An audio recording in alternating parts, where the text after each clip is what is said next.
Welcome to Psychic Girls Next Door. We are your hosts, Lili and Shannon Miller. This podcast is for all spirituality enthusiasts and psychics next door to share tools, experiences, and spiritual practices that align with your highest vibrational self. So we had the privilege of attending a live event with medium Tyler Harry. And if you're not familiar with him, he's also an American reality show personality who appears in a series of TV shows here in the U.S. And he showcases his mediumship and clairvoyant abilities. I've heard of Tyler Harry, I want to say maybe last year, I think. That's when he first came to my awareness. And I believe I was probably watching a YouTube video around psychics. And he just popped up on my suggested videos. And I started watching a segment of one of his reality show episodes. And I was just so smitten by his personality. And if you have the chance to look him up, he's very young. He's a young individual, but he has an incredible gift. Yeah, it was really cool. They brought, I don't know, 6 people, 5, 6, I think 6 people. So he, in the beginning of the special that he does, his live tour, he talked about his background, how he, became to know about his abilities. And it started off with his grandma, and I won't give too much away. He talks about this probably on both of the shows. I've seen a few episodes from each of his shows, and it's really cool to see how he's grown and progressed from, I think it was a TLC show. I think so. I think so. And now he's on a much larger cable TV show, I think. And now he has a Netflix show. Yeah. And he's written books as well. Oh, yeah. Yeah. And he's so endearing. Everything about him is just so cute. And I think what he does is amazing. And you can see that he genuinely has these abilities. A lot of people cried. I shed a tear or two. You did? I did. I got teary-eyed in some of the readings, I have to say. It says you were mentioning, so after he does talk about his experiences with mediumship, and so he also does readings as well. Yes. Sorry. Live readings. Yes. Well, if you've seen his show or you happen to watch one of his TV show episodes, he reads a lot of celebrities, and he is spot on. And it was the same case with his live readings. And you just imagine, this is a venue that holds, there was 2,000, 3,000 people in that venue.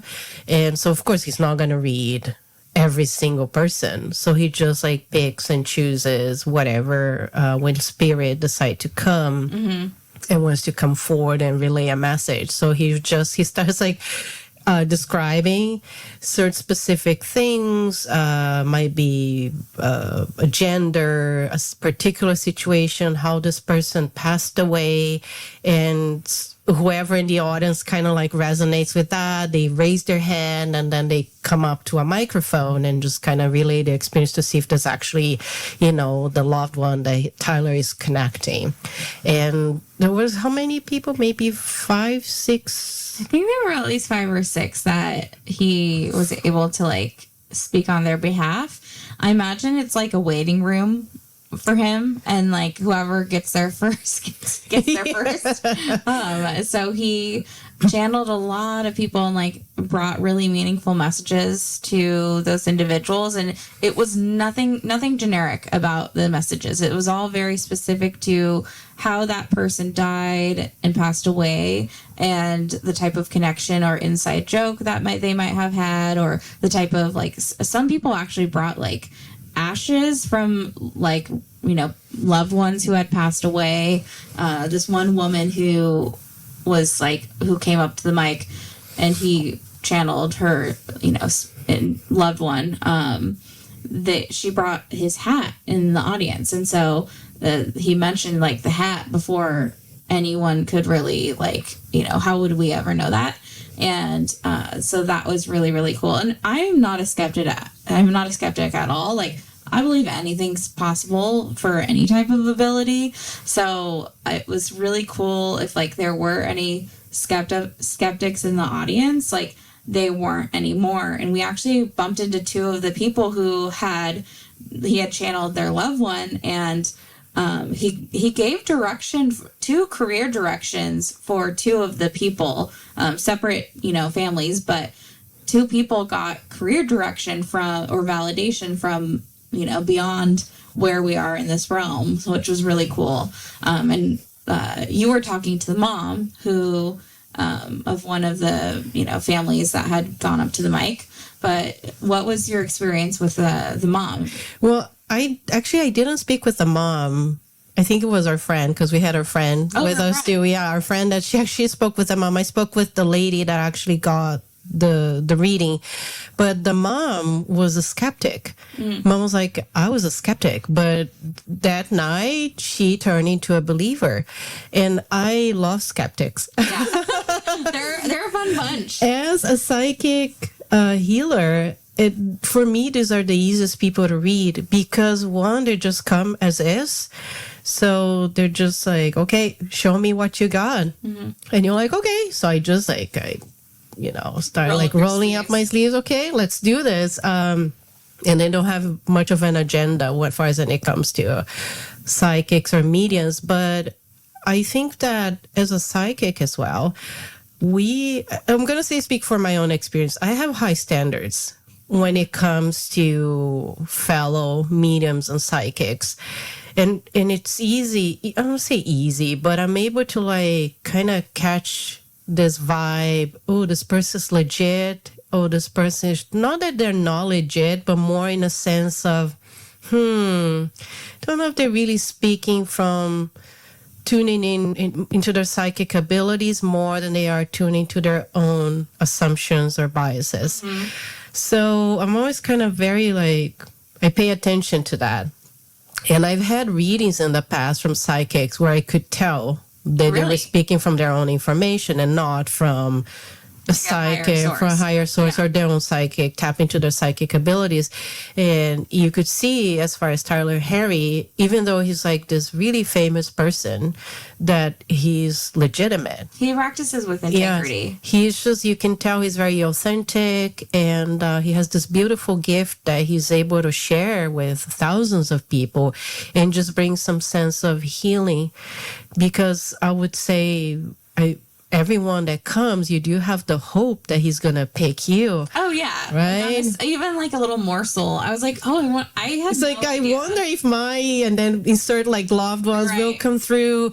There might be a message for me. So people do come with a lot of hope, or a lot of people are going through a lot of grief in their lives, and some people just want an answer. Yeah. And they come with a lot of pain and grief, and they're just hoping that they might come through, but, and again, he doesn't have control over that.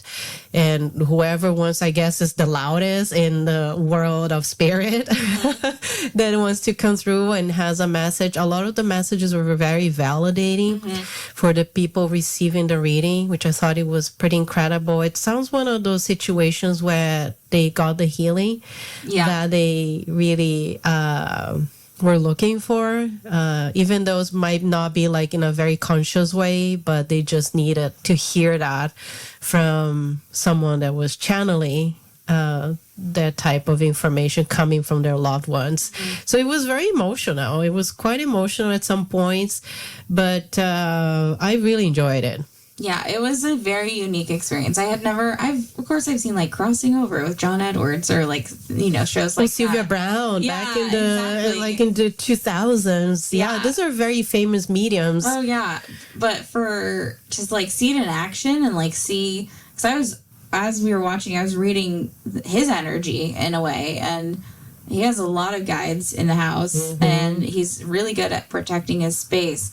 But it takes a lot of energy for him to do that. And I feel on the last one, you could tell he was kind of tapping out. And he actually offered a complimentary reading, an hour-long reading with the last person, because he felt there was more to say, but he just, energetically, or, maybe we were at time. But it was really cool to see. He was like, my managers are going to hate me for doing this, but I like that he still takes like seniority and ownership, even though like it's, you know, not what his team would ideally want for him. Because at the end of the day, like, you know, revenue, right? Like money, abundance, all of that. But it's a business. It is a business. At the end of the day, too, if you think about it, even though we do have this psychic abilities, you know, and that's your source of business. That's what you use your abilities to generate income from, you know, that's what boils down at the end of the day. But again, you can tell that he does speak from his heart. Yeah. And I appreciate that. Yeah. Because it sounded very authentic, the way that he was not only relaying the message, but I think there's also a way to relay the message.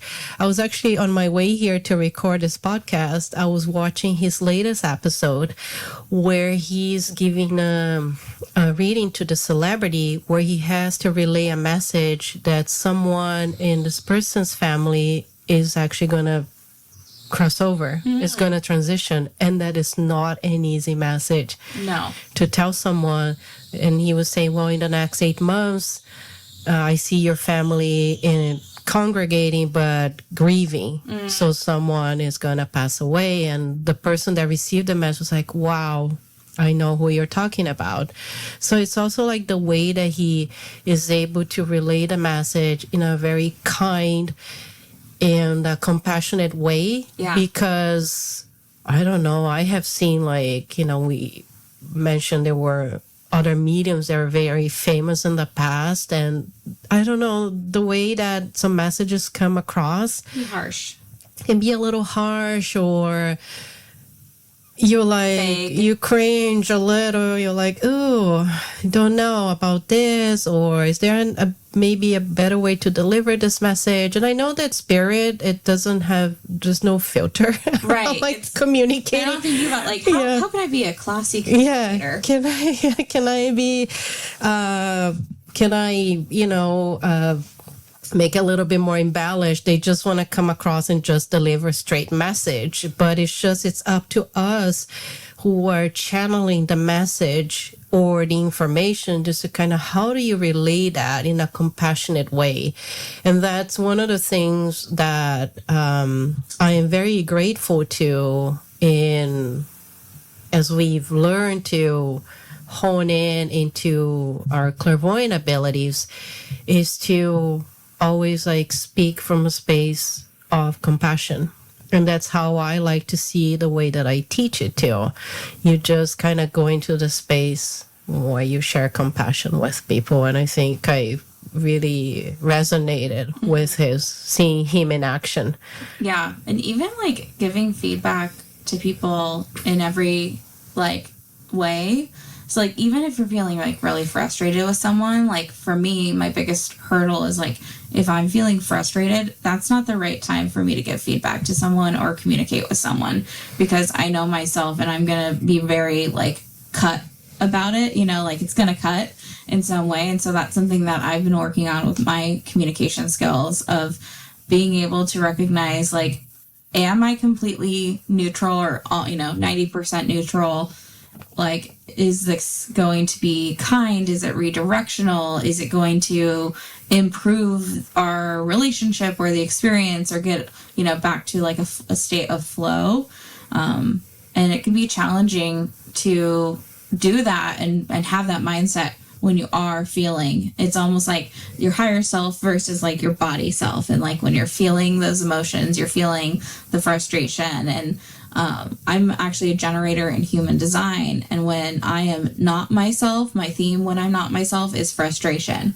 And so that comes through when I'm feeling frustrated about anything, I am not myself at all. And I think it shows when I have to communicate. And so I started a new job recently, and so being able to understand what everyone's communication styles has been the most interesting thing. It's been like the theme of this year, because I started the new job a couple weeks ago. I really love it, and I love like how it's also healing like my perspectives of men as well, like being able to communicate like and have a healthy flow of communication with men because I'm very avoidant, and it's been forcing me to heal that, childhood wound. Or I mean, how far back do we really want to go? Like, yeah, well, speaking about childhood experiences, how was your communication style growing up? I think avoidant. Like, I was definitely, I would withhold everything inside. Like, if someone hurt my feelings, if someone made me feel uncomfortable, if I felt like I'll take this example because we actually had an ant problem in our kitchen this week. And in the 6th grade, I put a sweatshirt down, we had an outdoor school. And so I put a sweatshirt down and because it was hot, but I wanted to wear it in the classroom because of the air conditioning situation. So I put it on when we came back, and there were ants all inside, like hundreds of ants. I had set it down on an ant mountain, or who knows, it was disgusting. And so instead of freaking out verbally and expressing myself in class, I pretended like it wasn't happening. And then I kept finding them, and I'm like, oh my God, they're all over me. And I literally had to quietly excuse myself to go to the bathroom. And as soon as I got outside the door, I freaked out and shook it off and took off my sweatshirt, and I was just freaking out. But I would withhold that discomfort in so many situations as a kid for the sake of, I don't want to experience shame or embarrassment or, feeling like my needs were too much for other people, or judgment about expressing my communication, whatever it was, fear of all of that, fear of having that type of uncomfortable interaction and experience with another person. And I think that I've been shedding a lot of that lately, which is really great. And I've kind of shed it in my early 20s too. I think once I got to high school and high school, I felt really awkward as well. Just, not expressing myself and not communicating, especially when it came to my feelings. Every guy who I ever liked or dated, it would just be inside, and I would pretend I didn't like them, or that, if they didn't give me what I needed, if we were dating or hanging out or whatever, I'd be like, oh yeah, that's fine. We can just be friends and hook up, and, and then I felt like shit on the inside and still tolerated that behavior. And so it was me not honoring my own needs and not tuning in with myself and kind of being avoidant towards that for the sake of not a fear of not making another person feel comfortable with me. So I don't know if that answers your question. No, that's great. Yeah, thanks for sharing that. I have a very similar experience to you growing up, because I grew up under very Asian upbringing. If this is your first time here in the podcast, my grandparents are Japanese, and I am born and raised in Brazil. So my parents were raised under Japanese societal and cultural, rules. And so in our household, you just don't talk about your feelings. It's never acceptable to express yourself or to even express your needs. You just don't display emotion. And I find it really interesting when people say, oh, but Japanese people are just so polite and so quiet. I like to also backtrack and say, well, they've been conditioned to be this way because they see it. It's a cultural thing again, that it's, how dare you speak up? How dare you kind of contradict what I'm saying? And there's also this thing where you have to respect the elders. So you never speak up against them. You don't, you just don't express what you're feeling. And even when they're wrong. No, don't you dare. Don't you dare say anything. You kind of just nod, say yes. And that's kind of how it was the rule in our household. So it was kind of this I had a very passive sort of also communication style. So instead of say if something was frustrating or was something that I was angry about, so instead of also expressing what I was feeling, I would also withdraw, but I would also become silent. So I would give people the silent treatment. Oh yeah, because that's my way of telling you. yeah. Oh yeah, I that's familiar to me. Yeah. So that was my way of telling you that I'm angry with you. So I would just like, I think this, I've heard it, people call it like as fawn. It's like a fawn response where you just like, you withdraw and just become quiet and you just kind of, again, you just hold it in. So that was my style. I would just become silent. And again, everything just kind of being buried down, like all these emotions and all these feelings. My dad, he was like very loud. You know, he was a loud man. He spoke like very loudly. He was like very extroverted, but he never like raised his voice towards my sister and I. But you knew it when he would raise his voice. Oh boy, you're in trouble. So for me, also that type of communication also meant if someone raises their voice or there's conflict, oh gosh, I am unsafe. I have fear in my space. And what did I do wrong? Yeah. So it was this type. That's how I grew up.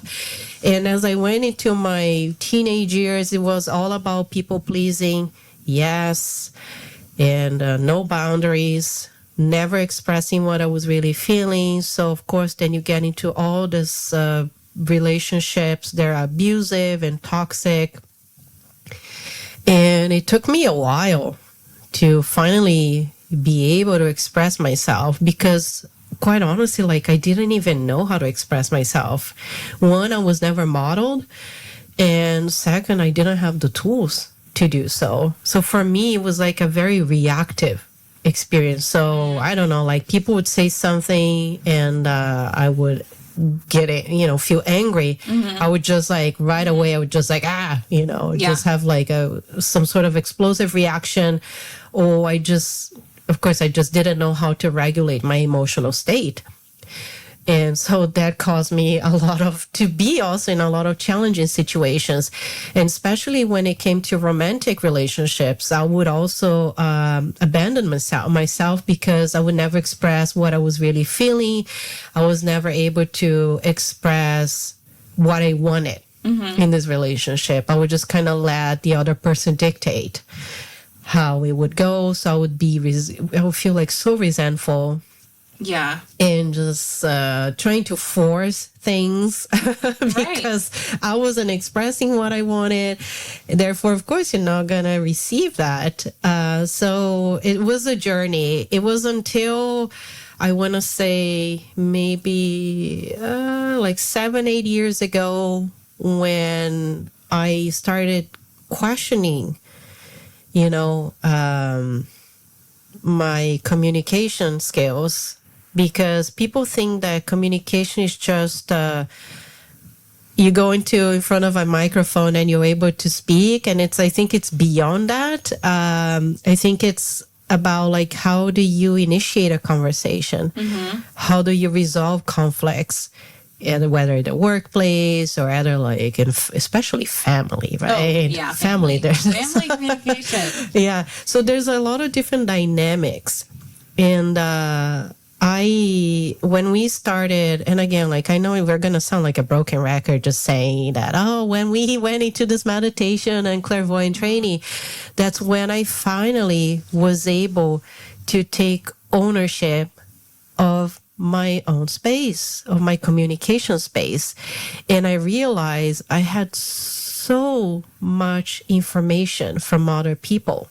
Yeah, it wasn't your own. Not at all. And therefore, my decisions were based in other people's information. And that never ends up well. No. Never. You're not like authentically communicating what you need, like what you're looking for, what you want, for anything. And then, how you respond is influenced by how that person might want to perceive your communication, or how can for me, I'm a chameleon all the time, and like sometimes it's fun, like, but it's really hard when I'm not honoring my own. I can tell now when I'm not honoring my own communication, and when I am, and I can tell when I made someone uncomfortable, or if I can tell when I've like, like when I am my most authentic communicating self. It can be uncomfortable for some people because I think I'm highlighting something within themselves that they can't truly express. And as a psychic, we can see that and we can feel that, or, kind of looking at their space as it's happening. And it can be very like jarring for both people. Like I think my thing now is like, I can recognize when I trigger someone by what I say or how I communicate, or just my energy or whatever. And it's a matter of recognizing like that's not my responsibility to make them feel comfortable with me. Like, that can be a really hard thing, especially if you want to develop like a close relationship with someone, or a healthy communicating relationship with someone. But if they're triggered by anything or anyone, like, you just have to let that happen, and that's their own, excuse my language, that's their own shit, Yes. Well, that's gonna, it's can't help it when you're setting boundaries. Mm-hmm. You're gonna make some people uncomfortable. Oh, yeah. The receiving end, because, some people also benefited from the lack of boundaries in the communication. Exactly. But also, I think when you become more aware of your own state, emotional state, and I think it's just acknowledging that, and how do you then go on to react or respond, that also plays a huge part in how you communicate with others, not only verbally, but also energetically. Because the way that we, and again, like I will say, we set boundaries. It's not meant to be like this electric fence no. that we set around people. These apps, like, it's more like a gate. So you allow people in and out. People that you want to build a connection, you let them in, and the ones that you don't, you kind of put the gate up. Yeah. Or you let in the wrong one, and then you're like, get the heck out of here. Yeah, here, I'm going to open the gate again and let them out. So it's all about that, like putting up this, energetic gate. And, but again, and I think there's no like right or wrong, because it's always going to be fluid. Because sometimes, like, and I see myself doing this quite often, like, I'll be like, oh, yes, I stood up for myself. Mm-hmm. I was assertive. And then there's situations where I'm like, oh, I just did not express what I was really feeling in that situation. Yeah. And there are situations where becoming silent might be the best. Right. It's discernment. Yeah. It just might be the best attitude to have. It's just not to say anything. Yeah. Some situations, they don't reserve a reaction. You just kind of, sometimes it's just best to walk away. But I think, and again, just kind of having, just noticing what is the situation, and is it worth my energy? Right. Is it something that we need to clear the air? Do I need to express what I'm feeling in this relationship? And it can be any type of relationship, family, friendship, romantic. But it's a process. Yeah, it can be a process. Like, this week I got in a conversation, or was just overhearing a conversation, and someone like said like kind of a joke, and then the other person was like, "What? What did you say?" And then the other guy was like, "I said what I said." And so it's interesting to see like how, where before, it's like, people, I don't know, maybe 10 years ago, they'd be like, "Oh, I'm so sorry, I didn't mean to offend you." Where now, even if it's a joke or not, it's like, maybe it's a Gen Z attitude, or like a newer form of communicating. People are taking a little bit more ownership, even if it makes the other person feel uncomfortable or triggered in any way. And I think that's like a really beautiful way to communicate. Of course, like, practice empathy and kindness, and like really think, like, do I really need to say this? Like, I always try to, practice that, especially depending on like the person or the situation. But sometimes things need to be said. It does. And sometimes the other person might need to hear that too. Mm-hmm. But I think as we evolve and grow, I think we're also in a space where we give ourselves permission, more space for authenticity, where people, I don't know, maybe it's a generational thing, or maybe it's basically just us evolving in consciousness, where we do feel more comfortable speaking up. And I think also has to do a lot with women. Mm-hmm. Oh, yeah. Raising the movement. Yeah, raising and becoming more empowered, because a lot of this, when I look into my childhood too, it's a lot of the good girl sort of mentality. Oh, good girls, they don't say that. They don't behave like that. They don't question the patriarchy. And therefore, you just shrink.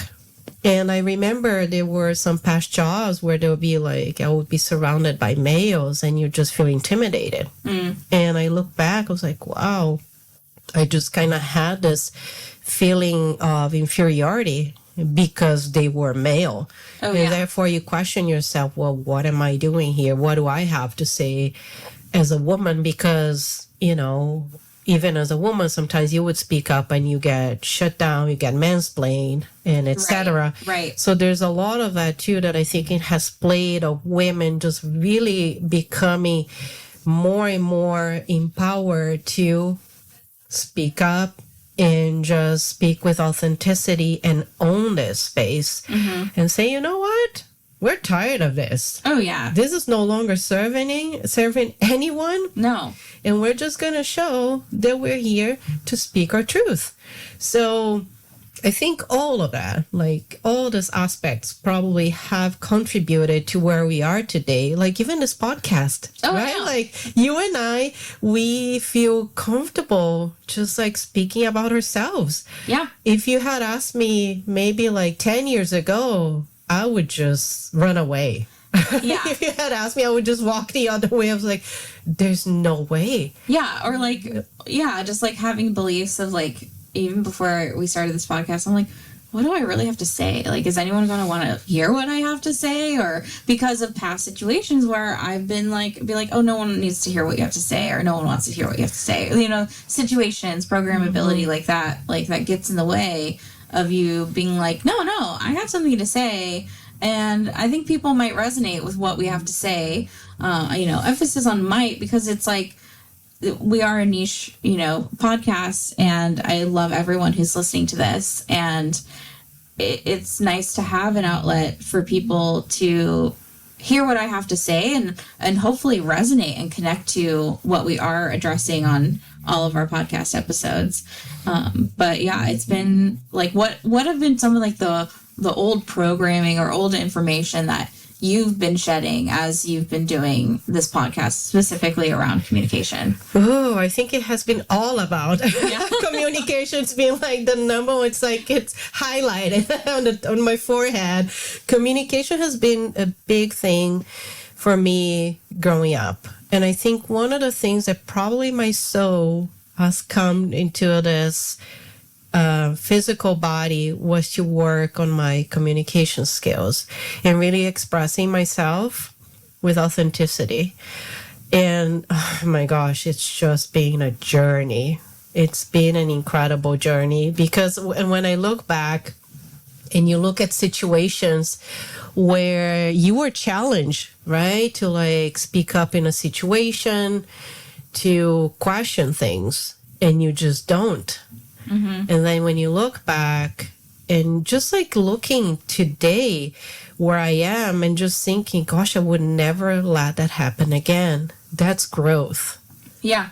And then you do speak up. And I have found myself in situations, I don't know, say like someone cut you off in line, right? Mm-hmm. You're like at Starbucks and then someone cuts you off in line. Like old me, I would never say anything. I was like, okay, just let them cut off and just go on. Didn't want to deal with that. Don't want to deal with the drama, yeah. But nowadays, I'm like, excuse me, there's a line here. So, and I did that the other day. I'm like, and then I became quiet and I just told myself like, oh, I just said that. You did that. I was like, you know, I started like giggling, like, oh my gosh, I just said that. So this is like, for me, it took me a lot of work. Yeah. To feel empowered, to just speak up. It sounds like such a small thing, but this is such a big, it's a big accomplishment just to be able to speak up. And again, you don't have to be rude. Right. You know, you don't have to like, just kind of tell people as it is. I think we always can find a way to be kind. Yeah. And speak with compassion. And also, I think there's also this point of listening to people. You know, I know that for some people, we, of course, as psychics, we're able to kind of pick up on the energy. But I think also as an empath, I think able to kind of listen what people have to say. Also, I think plays a huge part in how you communicate, because the more active listening you do, the more you're also able to process this information within you. And you're like, oh, okay, that makes sense. Especially, yeah, I agree. Especially if it's like how that person is feeling, how that communication made them feel, or, you know, what the message was, and like, you know, where does it resonate in your body. And I think being able to, like, we communicate from our throat, but we also communicate from our heart and our feelings. And, like, it's a whole integrated process. And, like, information we get from our, you know, cosmic information. And being able to channel that and have, like, a clear channel. It can be very hard to have, you know, a clear channel of, you know, receiving higher information from, you know, God or you know, higher source or whatever you believe in. When you are feeling muddied from day-to-day interactions with people and communication, and whether you're expressing yourself, you know, in a way that feels appropriate or not, but being able to tap in to yourself and be like, you know, how is my communication? Like, am I communicating with myself? Because there's so many different elements of communication. There's yourself with others, small groups, large groups, and then also like with, you know, if you're very spiritual like Lili and I, are you communicating with your guides? Are you tapping into source energy? Like, what are the cosmic messages you're getting? Are you listening to them? All of it ties in together. So when you integrate all of those elements of the communication, you know, chakra, the fifth chakra, how are you integrating that with all of the other chakras and the other information that exists in your realm? I think there's so many different, and we can go off in a tangent about this in another episode. But I think it's really important for you to just ask yourself first, like, what do I need to communicate? And what's the message? And does it feel appropriate for both people? And if it doesn't, how can I communicate for myself through kindness and empathy? I think that has been the best tool that I've gotten over the past few years. Yeah, I love that. I think it all starts with your inner communication. How do you talk to yourself? Mm-hmm. Are you critical? Are you judgmental? Do you speak kind words to yourself? And I'm going to speak from experience. Sometimes I'm not very kind to myself when I'm talking, you know, to myself and looking at things. So I think it's also a good start point just to start noticing that. And I think it also a lot stems from childhood. Mm-hmm. You're just looking at your caregivers. How did they communicate towards each other, and how did they communicate with you? What was the tone and the dynamics around that? Because that plays a big part in your upbringing and how you communicate nowadays. So I think it's all about looking inwards and just kind of starting from there. And just acknowledging. I don't think it's about like, oh gosh, no, and just shaming yourself. I think it's just, the first step is just recognizing the pattern. Because there is a pattern, and the pattern becomes a behavior. So what is the pattern when people come and compliment you? Do you say, oh my gosh, yes, thank you? Or you're avoiding, like, oh no, or you deflect it. You can undermine yourself. So what is the pattern? So just start kind of noticing that, and just start kind of like, okay, what can I do different next time? Because I think it's, as the wise Maya Angelou said, when you know better, you do better. Yeah. Right. So you just start noticing that, and you just start like, okay, in the next situation, how can I express myself? What would work for me? What serves me in the situation? And just kind of take it from there. Yeah. But just have compassion for yourself. It's a process for everyone. Yeah. I think as we become more and more aware of our permission to communicate in a more authentic, compassionate way, so you just kind of have to give yourself some grace Absolutely. in the process. I could not have said that better myself. Speaking of communication. On that note, we'll wrap it up here. Thank you so much for listening to today's episode of Psychic Girls Next Door. Feel free to leave a comment. Follow us on Instagram, Psychic Girls Next Door with underscores in between each word. And anything else that you want to add? No, I just feel that this was a great conversation. It was. Yes. And so thank you so much. We appreciate each one of you, and we'll see you on our next episode. Thank you.